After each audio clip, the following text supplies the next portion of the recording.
आज हम बात करेंगे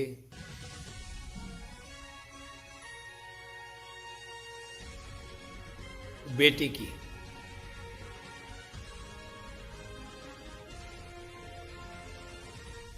जैसे हमारे भारत में हिंदू धर्म में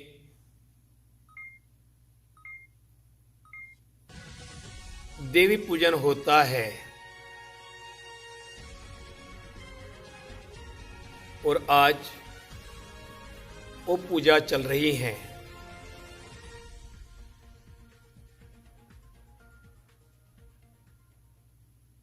लेकिन मैं एक बात कहना चाहूंगा,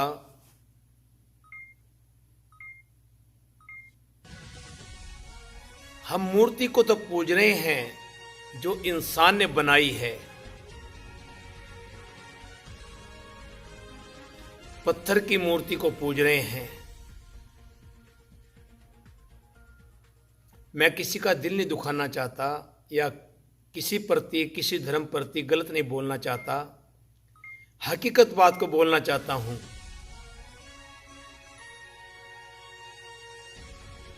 करो आप पूजा, अच्छी बात है। वो परमात्मा तो पत्थर में से प्रकट हो जाता है अगर मन से करें, क्योंकि वो जर्रे जर्रे में मौजूद है। लेकिन आज मैं जो बात कहने चाह रहा हूं वो बात ये है कि हम अपनी बनाई मूर्ति को तो पूज रहे हैं,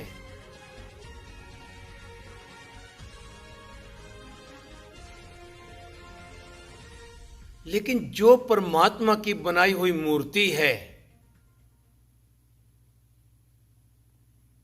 उसे हम दुलकार रहे हैं।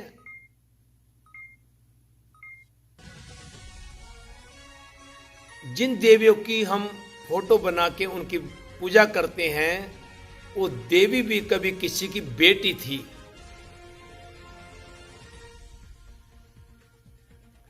उन्होंने अच्छे कर्म करे, भक्ति की भगवान की, जब जाके उनको देवी की एक देवी का उनको नाम मिला।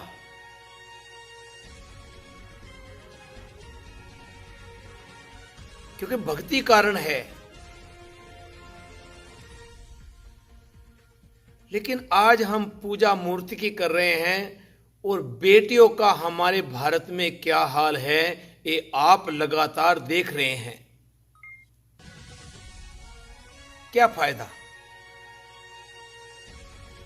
ऐसे पखंड करने से फायदा क्या है? हम प्रचार तो कर रहे हैं, हम बोल तो रहे हैं बेटी बचाओ, बेटी पढ़ाओ, लेकिन बेटियों के लिए फैसला क्यों नहीं? बेटियों के लिए कानून क्यों नहीं?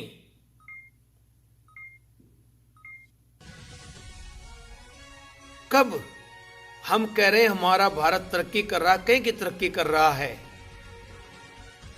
हमारी मां बेटियां वहां पर सुरक्षित नहीं है। हम उस देश को कह रहे हैं हम आजाद हो रहे हैं, हम आजाद हैं। जहां हम अकेले कहीं निकल नहीं सकते, हमको डर रहता है। हर घर में ये डर बना रहता है। अगर किसी की बेटी किसी काम से जाती हैं, काम पे जाती हैं या जॉब करती हैं या स्कूल में पढ़ती हैं या कोई भी काम करती हैं, हर एक को वहां पे डर बना रहता है कि हमारी बेटी आज सुरक्षित आए या ना आए। यकीन नहीं है, क्योंकि ऐसा कानून वहां पर है ही नहीं। हर रास्ते में, हर चौराहे पे भेड़िया खड़ा है, लेकिन क्या भेड़िए हमको दिखते नहीं? जो ऐसे भेड़िए हैं जिनकी निगाही बहु बेटियों पर होती हैं,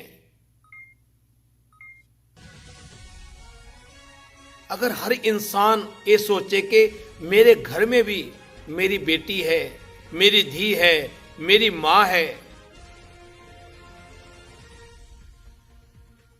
अगर उनकी इज्जत पर कोई हाथ डाले तो कितना बुरा लगता है, कितना क्रोध आता है, कितना गुस्सा आता है। और हकीकत है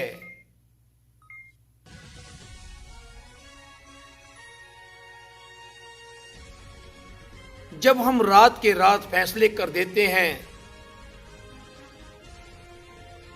वो किसके हुक्म से होते हैं, किसकी आज्ञा से होते हैं, ये आज तक किसी को पता नहीं। क्योंकि बात वहीं पर आती है, बंदर को मिली हल्दी की गांठ और वो पंसारी बन बैठा, अपने आप को पंसारी कहने लगा। आज हालात वो हैं, कल काती राजे का साई, धर्म पंख कर उडरिया। हम इस देश को आजाद कैसे कह सकते हैं?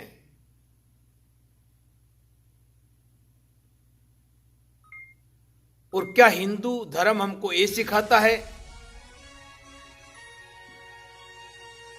क्या किसी का मजहब उसको ये सिखाता है?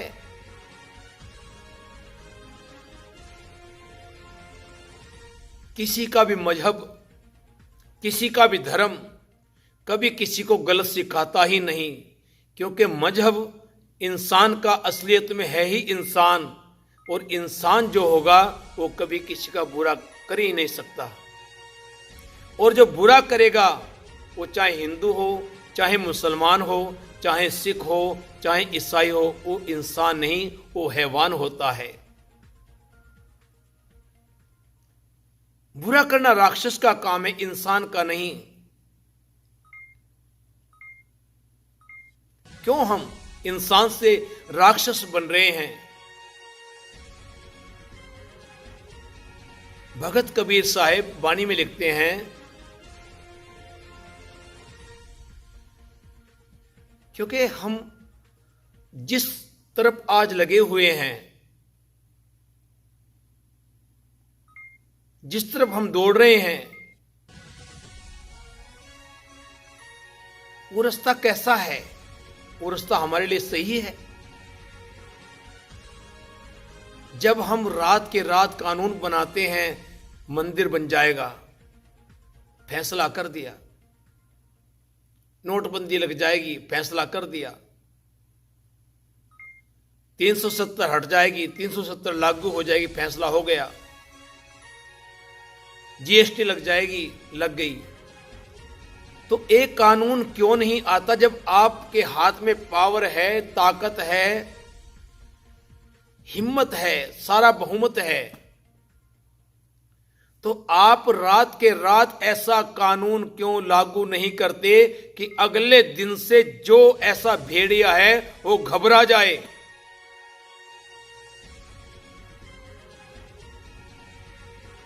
सोचे, 1000 बार सोचे। विदेश में बेटियां सुरक्षित क्यों हैं? क्योंकि यहां पर कानून में ताकत है, पावर है। हमारा देश जब तक तरक्की नहीं कर सकता, ये तरक्की नहीं है। हमारी मां बेटियां सुरक्षित नहीं है, महफूज नहीं कर रखती, अपने आप को नहीं रख सकती, क्योंकि डर है, भय है बना हुआ।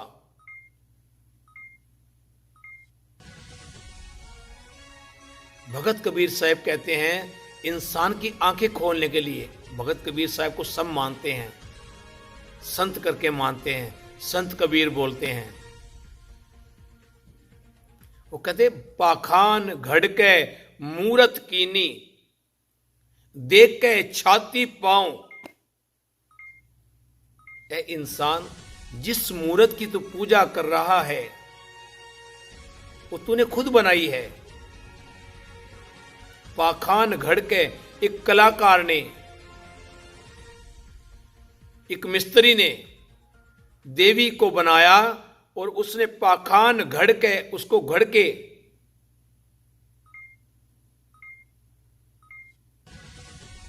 देख के छाती पांव, छाती पर पैर रखे उसने उसको घड़ा। तो कहते, जे ए मूर्त साची है तो घड़न हारे खाओ। हकीकत में जो अगर इस मूर्त के अंदर कोई ऐसी शक्ति होती, तो ये सबसे पहले तो जिसने, कलाकार ने, जिसने इसको बनाया, उसने इसको जब घड़ा है तो इसकी छाती पर पांव रख के इसको बनाया, तो उसको क्यों नहीं इसने खाया? यहां से बात स्पष्ट होती है कि हम किस तरफ जा रहे हैं। हम अपने आप को पढ़े लिखे तो कहते हैं, लेकिन किधर जा रहे हैं, कौन सा रास्ता अपना रहे हैं? बस कहने को तो बहुत कुछ है, लेकिन कौन मानता है? जानते हुए भी अनजान बन रहे हैं हम। जागो, जागो मेरे दोस्तों, मेरी बहनों, मेरे प्यारे, जागो।